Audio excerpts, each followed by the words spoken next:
सहज मार्ग के सभी अभ्यासियों को प्रणाम। आज का हमारा जो विषय है वह है ज्ञान और अज्ञान। आध्यात्मिकता में ज्ञान और अज्ञान की क्या भूमिका है, इसको बाबूजी ने अपनी पुस्तक अनंत की ओर में स्पष्ट किया है। तो आज हम इसी विषय को जानने का प्रयास करेंगे कि ज्ञान और अज्ञान इसका आध्यात्मिकता में क्या महत्व है। तो बाबूजी ने हमें बताया है कि अज्ञान और ज्ञान ये दोनों अज्ञानता की ही परिधि में आते हैं और बिना ज्ञान के अज्ञान का महत्व नहीं है और अज्ञान के बिना ज्ञान का महत्व नहीं है। तो जो अज्ञानता है वह अविद्या है और जो ज्ञान है वह विद्या है। तो बाबूजी ने हमको ये बताया है कि जब हम कोई भी चीज आरंभ करते हैं तो वह हम अज्ञानता या अविद्या से आरंभ करते हैं और बाद में वो ज्ञान में परिवर्तित हो जाती है या विद्या में परिवर्तित हो जाती है। तो ये एक क्रम है।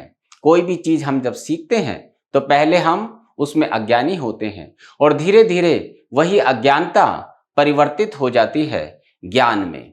तो यही बाबूजी हमें बता रहे हैं कि हम जब आध्यात्मिकता में आए हैं तो हम आरंभ में अज्ञानी थे, लेकिन अभ्यास करते करते हम ज्ञानी हो गए। तो जो अज्ञानता है वह ज्ञान में परिवर्तित हो गई। तो या यूं कहिए कि हर वस्तु के दो छोर होते हैं, एक होता है अज्ञान और एक होता है ज्ञान। या यूं कहिए कि एक होता है अविद्या, एक होता है विद्या।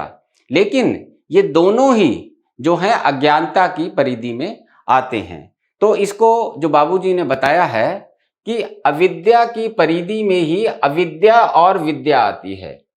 अर्थात कोई भी कार्य हम जब सीखना आरंभ करते हैं तब वह अविद्या होती है, लेकिन जब सीखते सीखते हम उस स्तर पर पहुंच जाते हैं जहां पर उस विद्या का हमें ज्ञान हो जाता है तो वह परिवर्तित हो जाती है नॉलेज में।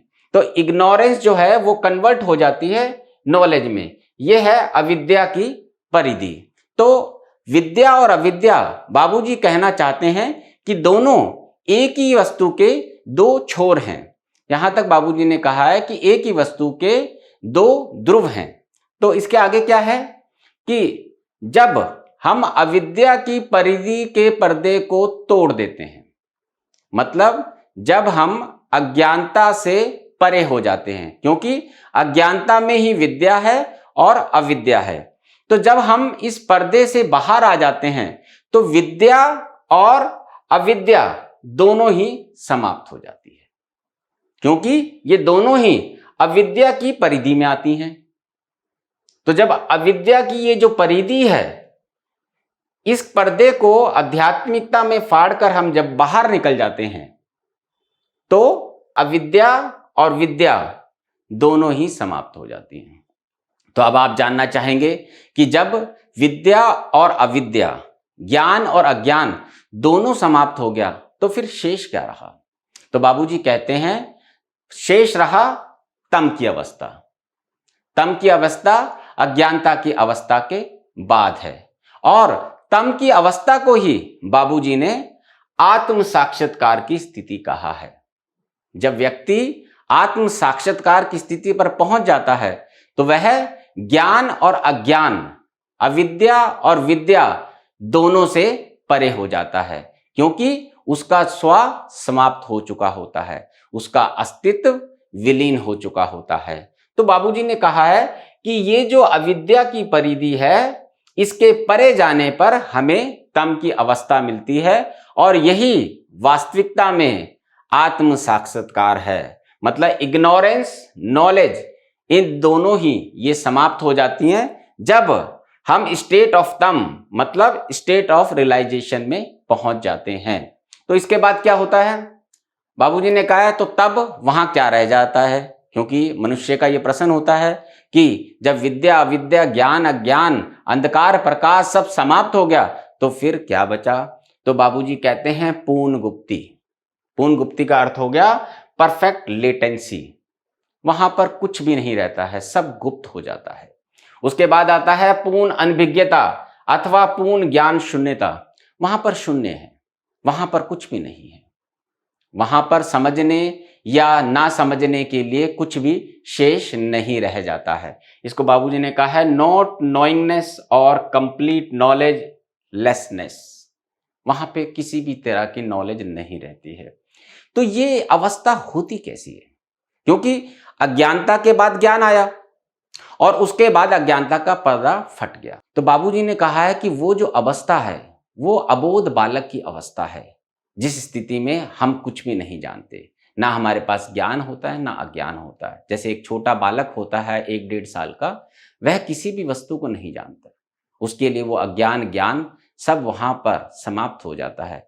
तो इसी प्रकार अज्ञानता से ज्ञान, ज्ञान के बाद पूर्ण अज्ञानता की अवस्था आती है, जो कि बालक की अबोध अवस्था की तरह होती है। तो इस तरह से बाबूजी ने हमें बताया।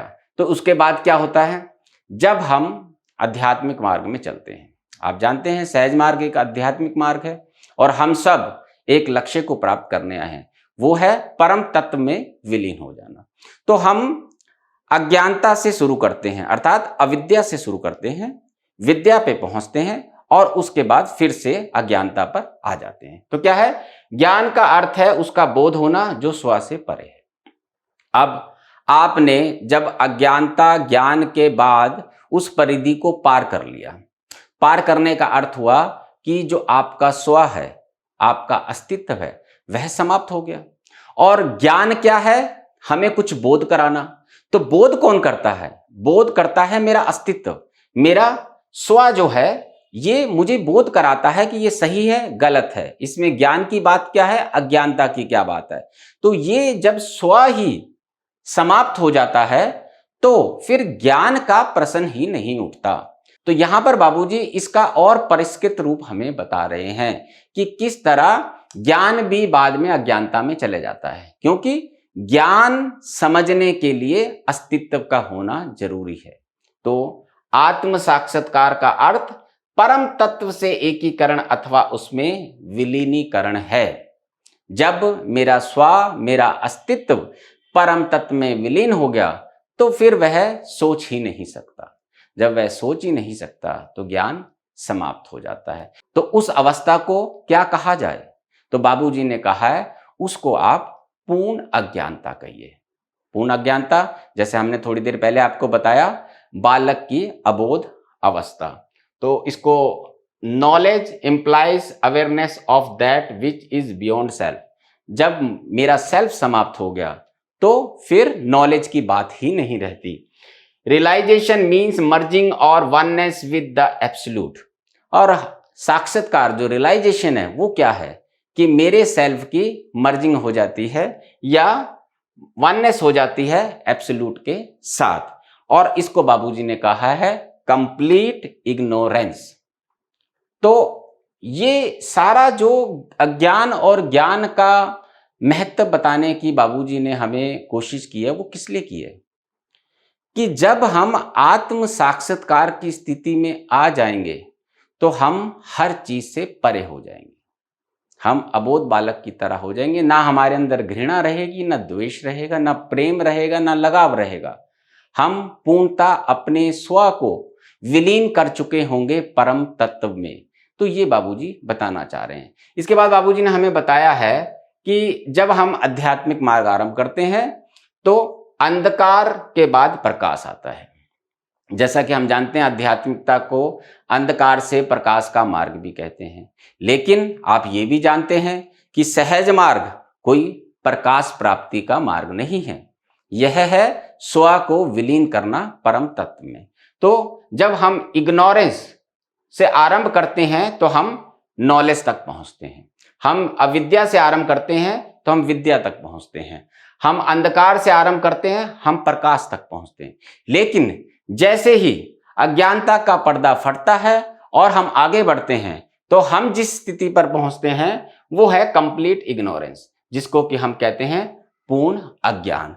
तो ये बाबूजी ने इस विषय से हमें समझाया है कि आपके पास जो भी प्राप्त होगा वह अंत में समाप्त हो जाएगा, क्योंकि हमारा उद्देश्य है कि अपने अस्तित्व को परम तत्व में विलीन कर देना। इस पर भी हमने एक वीडियो बनाया था, आप वहां पर जाकर देख सकते हैं कि लय अवस्था विलीनीकरण क्या होता है। वहां पे आपको ये सब स्पष्ट हो जाएगा कि जब हमारा स्व समाप्त हो जाता है तो ज्ञान अज्ञान सारी परिभाषाएं समाप्त हो जाती हैं और हम अबोध बालक की तरह ही एक पूर्ण अज्ञानता की अवस्था में आ जाते हैं।